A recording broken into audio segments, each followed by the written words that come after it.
Right.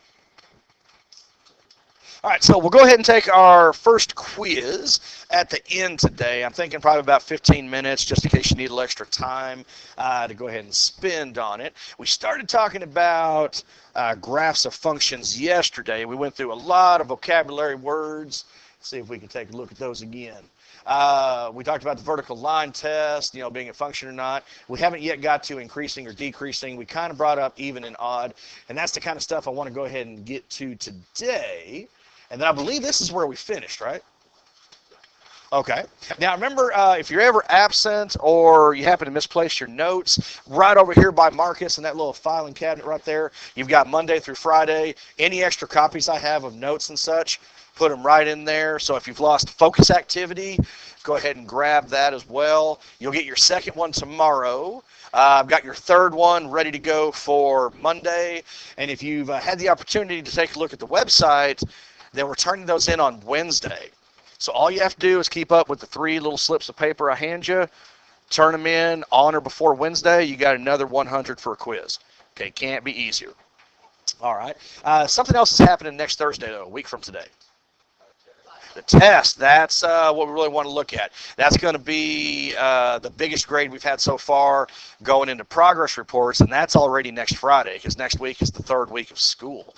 So we're trucking along already. If you have any questions or anything, please come see me, help you out, see whatever I can do. All right, well, let's go ahead. We had finished this one, right? Oh, so we didn't do B. Okay, so it looks like I had done that in another class. But let's just go ahead and talk about that real quick. So when you have this f of x notation, remember we call that function notation. What's in parentheses?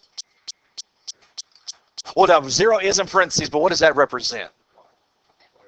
X, there we go. When we're talking about function notation, okay, whatever is in parentheses, that's your x value. That's your input.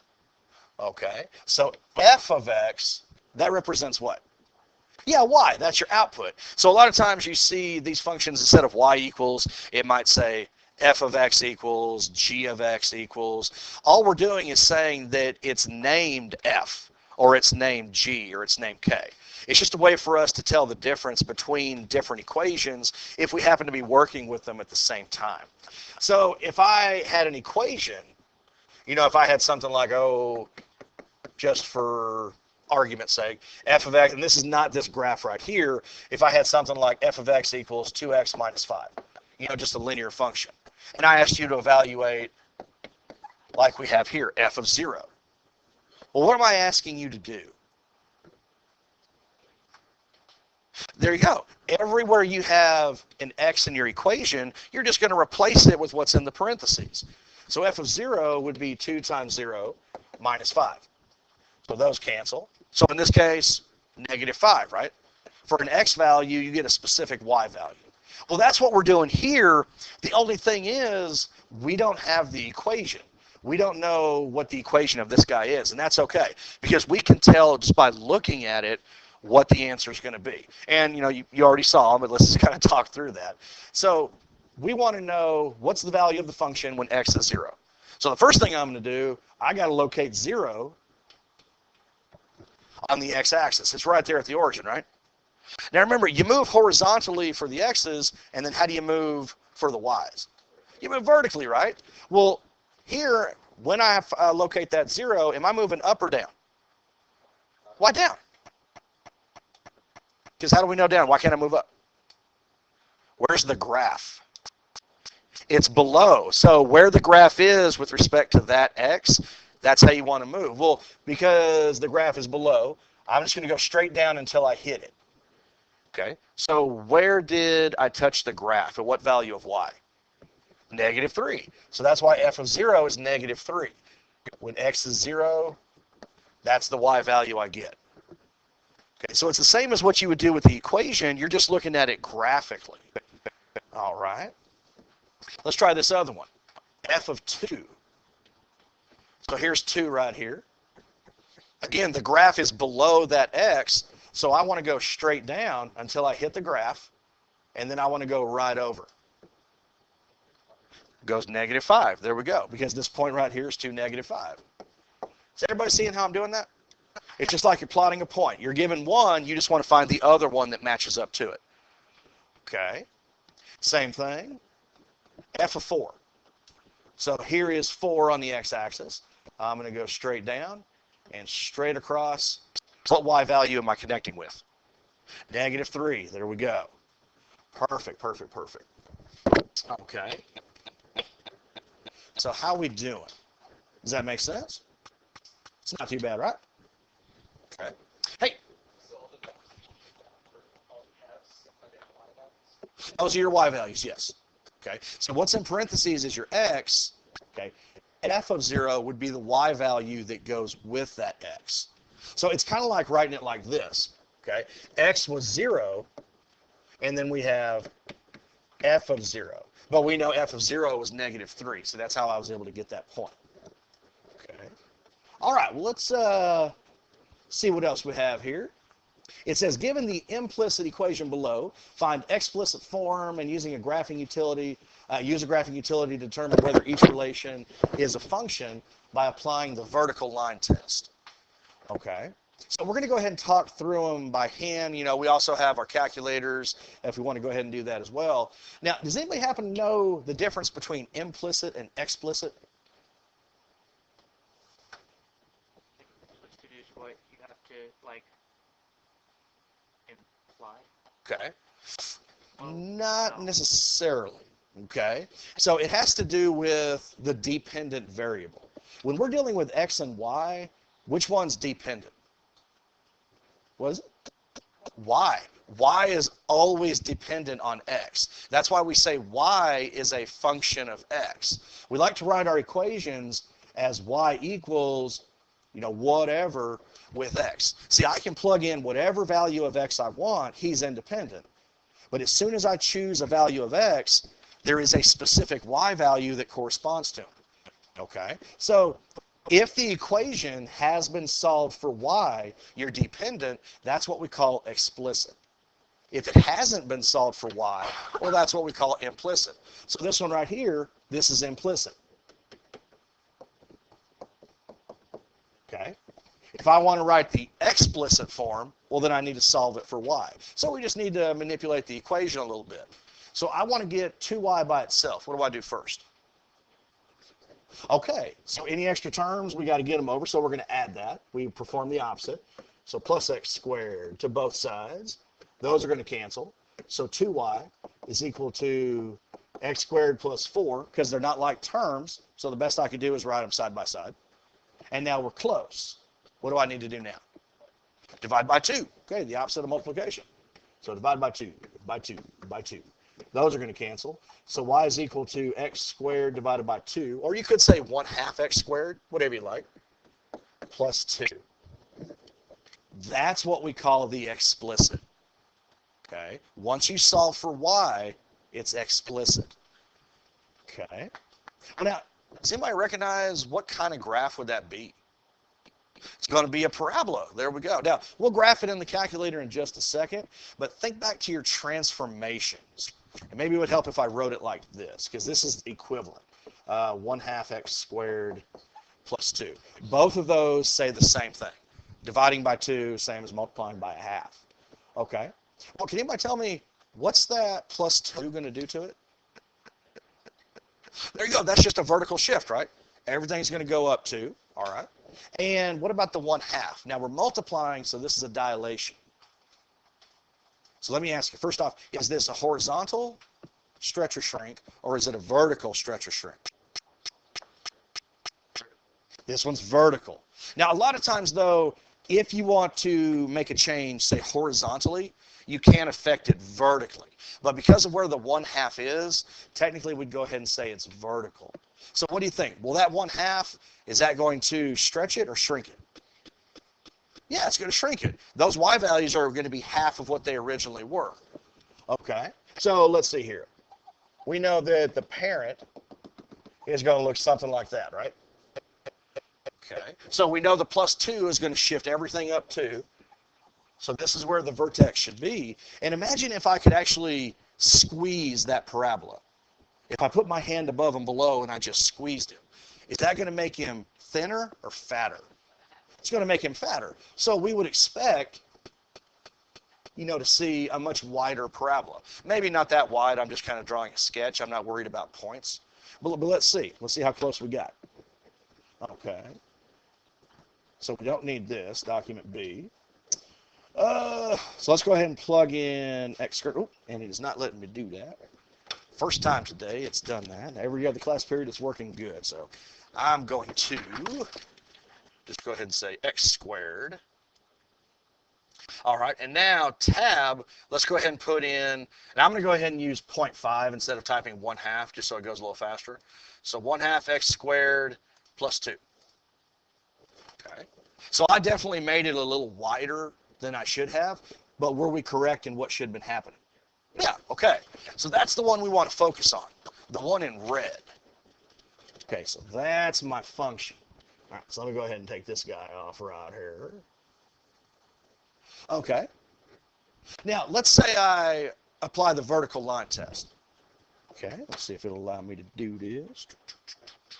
Let's get myself a vertical line.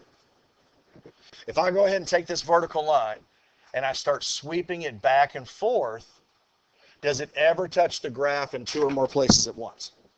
No. So what would you say? Is it a function or no? Yes. Yes, this is definitely a function. Good. This is definitely a function.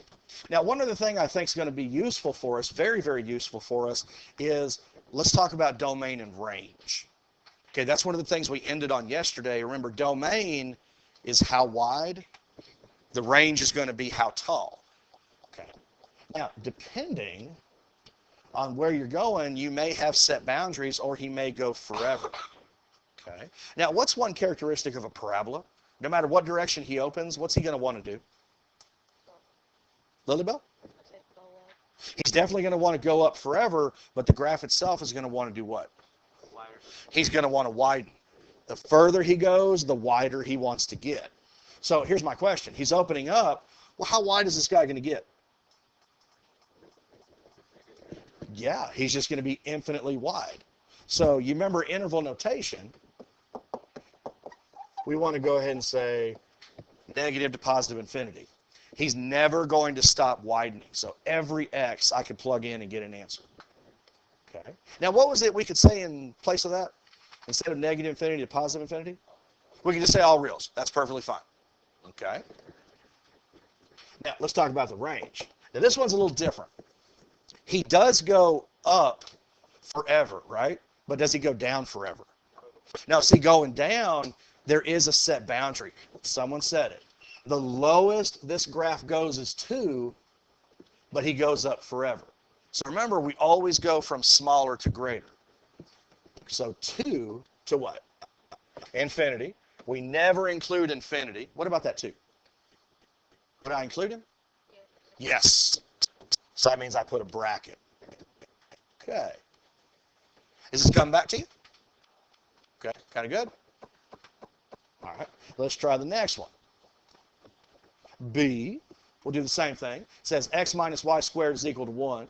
So right now, this is implicit. If I solve it for y, then it becomes explicit, okay? So first step, what would I do? Okay, we got to get negative y squared by itself, so I'm going to subtract the x. Opposites cancel. Negative y drops equals negative x plus 1.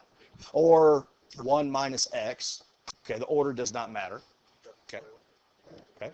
Oh, yes. I was just saying if you were paying attention, and obviously you were. Okay. In fact, this is probably a good time. If it ever looks like I make a mistake, it's just really a sly teaching strategy to keep you guys on your toes. Yeah. Huh?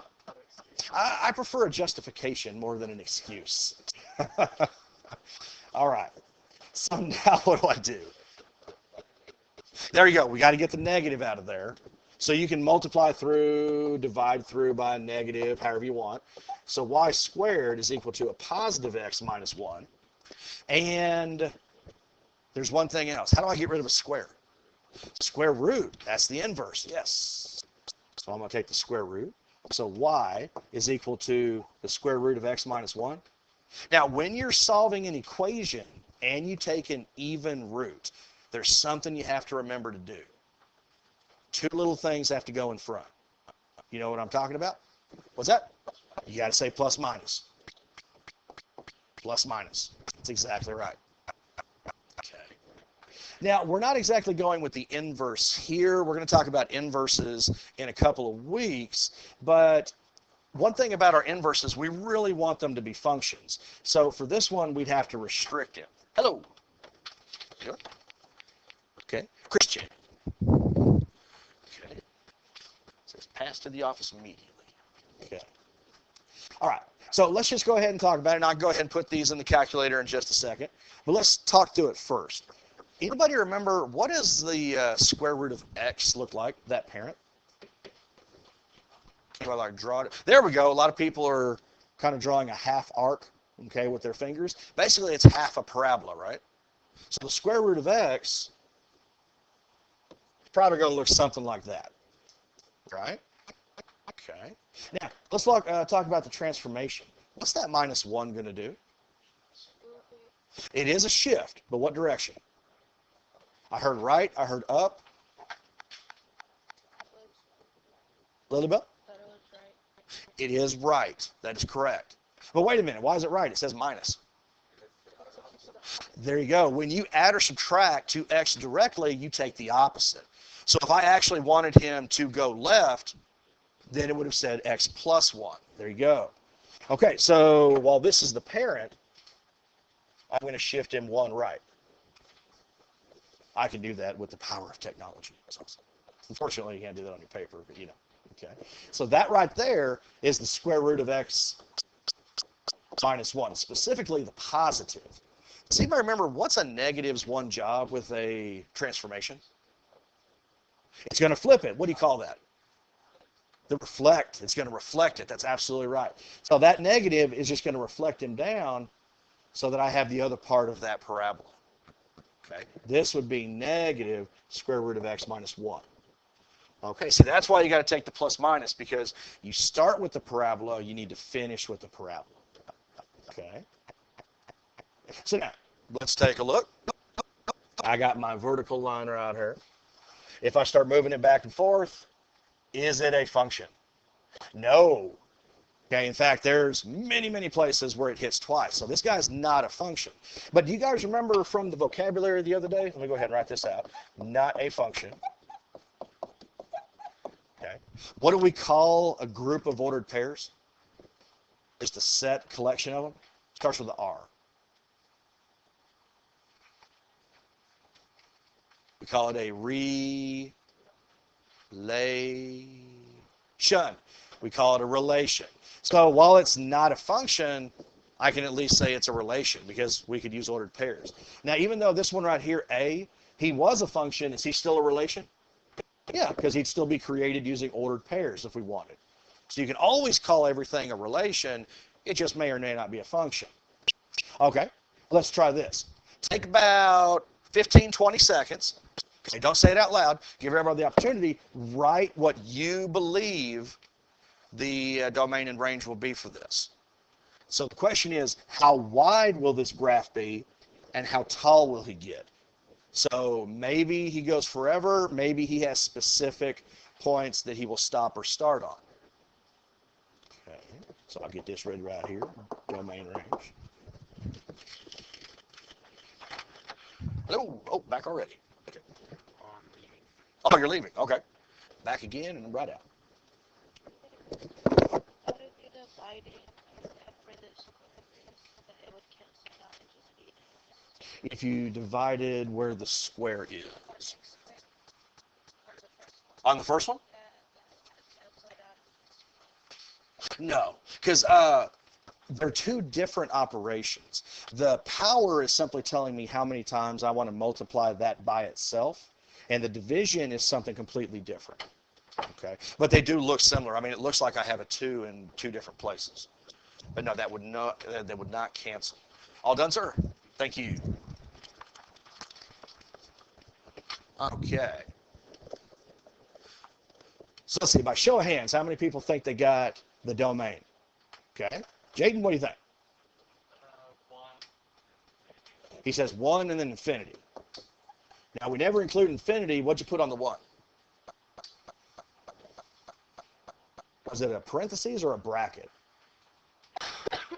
What's that? Are you telling me or asking me? Telling me. So it's a bracket, yes. Okay. See, even if you're not sure, be confident. Okay. Obviously, I'm going to make mistakes, so it's no problem. I mean, that's really how you learn more than just succeeding all the time, right? Okay. So, be confident. You're like, Mr. West is going to have that bracket. Okay. So, Jaden, say it with confidence. There you go. It's a bracket. What about the range? Ma'am, can you help me out on that one? Oh, no, but I'm just asking you. You raised your hand on the last one, so 50-50. Yes. Negative infinity to infinity. Okay. Vertically, he's going to be infinitely tall. He'll go forever up and forever down. Because remember, the parabolas want to do what? They want to expand. They want to widen. Okay, good job. How many people had those right? Good, good, good. Okay, do we want to put those in the calculator, or you feel all right? No? Okay. Now, this next one, we are going to go ahead and start spending more time on rational functions than IS. I'm going to be moving a lot faster through that class. So this one, I already had graphed. So we're going to be taking the time to talk about rational functions, but let's talk about how we got here, how we got a graph that looks like this. Okay. So what is this again? C, implicit or explicit? Okay. It is implicit. Nathan, do you agree with that? Nathan, do you agree with that? You agree with that, sir? All right, you do. Okay. So how do I put it in explicit? There's something I got to solve for.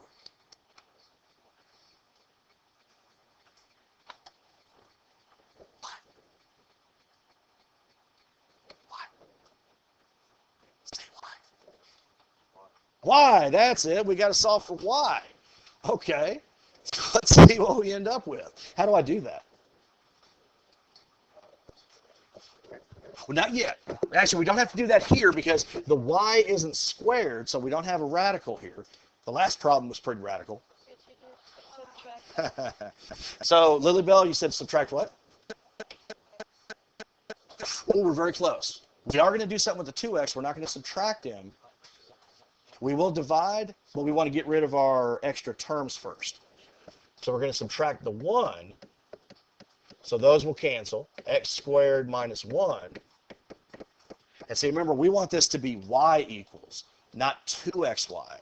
So because we're multiplying, now I'm going to divide. See, those 2's cancel, those x's cancel, and this is the graph of this guy right here. This is a rational function. Y equals x squared minus 1 over 2x. Okay.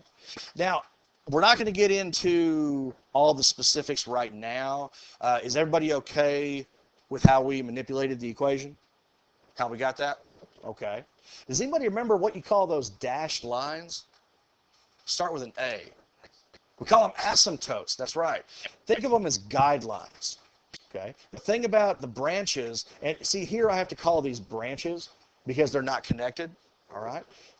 What's the relationship with an asymptote? Will they ever touch? No, they will never touch. But they're going to get infinitely close. I mean, we're talking so close. It's a value that's like 0.000000000000001. That's a really small number, and it's going to get even smaller. It's going to get infinitely close, but it will never touch it. Like, for example, we have x equals 0 is a vertical asymptote. Can anybody tell me why we have a vertical asymptote there? Something about this guy, specifically the denominator. Hey, that's exactly right. What's the one thing we can't divide by? You can't divide by 0. So any value of x that makes the denominator 0, that's where your vertical asymptotes come from. Okay. Good. Very good. All right. Well, like I said, we'll get into the specifics later. In fact, next week is probably when we'll go ahead and start talking about those. But If I were to take a vertical line, and I don't think I have it on here, so I'll go ahead and create another one.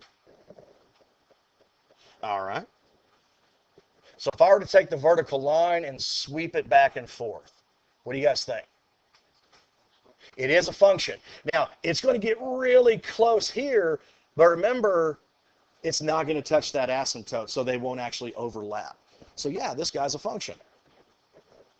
Okay, very good. Can I call him a relation? He's still a relation, right? Because I could plug in x's and get y's. Okay. Now, let's try to find his domain. Okay. Now, let's kind of break it down. Domain. How wide? How far left would he go? Let's say that. Yeah, he's going to go left forever, right? How far right's he going to go? Okay. So he's going to keep going, right? So he is infinitely wide. I can go ahead and say all reals if I wanted to, but there's just one issue with that. What was the one x that we could not have? We can't have 0. So I can write this a couple of different ways. I can go ahead and say all reals, but I would just have to go ahead and put on one little extra, except x can't equal 0. I could say it that way. Okay. Or I could write it in interval notation. Okay. Or I could say it like this. Negative infinity to 0 union 0 to infinity. See, it still goes from negative to positive infinity. I'm saying he's infinitely wide, but why am I allowed to put the 0 there? What did I put next to it? What do the parentheses mean? It does not include it. Okay, so I can actually use the value of the asymptote itself if I want to write it in interval notation. How you guys doing? Amazing? Okay, good. So I'll tell you what. For tonight, this is where we'll pick up tomorrow. Go ahead and see if you can come up with the range for this guy. Okay, that's where we'll start tomorrow. Okay, just a couple things. This paper that you picked up, this is your next assignment, but there's no rush on this. Okay, let's say Monday. Monday's when that'll be due. All right, so if you want to go ahead and get it done so you don't have anything for the weekend, completely up to you. But this homework assignment will be due on Monday. All